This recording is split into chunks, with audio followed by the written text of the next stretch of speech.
mo. Oh. Kapag umabot yung views mo sa 10 days na 1 million, ano pa yung babalikan mo rito? Karirin mo na doon. Maganda yan advice niyo, boss. So, Ayan, video yan. Saudi, OFW. May mga balag kami, yung nakikita namin ng mga vlogger na umangat na ngayon. May balag kami rin, kaya ngayon nagsisimula kami pa sa mga content namin na kahit mga konti-konti, yung mga short, mga video na i-upload namin sa Reels na parang upang kami ay masanay sa mga ganon na mga bagay.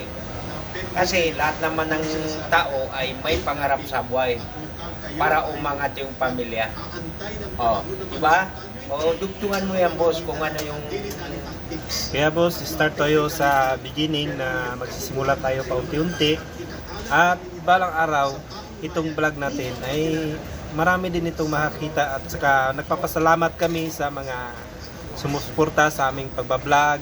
Kahit sa simpleng bagay lang kami po'y nagagalak na natutuwa kayo na nakatingin. Kasi ito lang po yung mga isa din ito ng pamaraan para matanggal yung homesick namin dito sa ibang bansa. Kaya ito po yung mga unang nagano namin na nagbablog po kami, nagko-content para mapasaya naman kayo sa mga, lalo na sa bansang Pilipinas at sa mga kapwa naming OFW. Ingat po kayo. Kung si-upload mo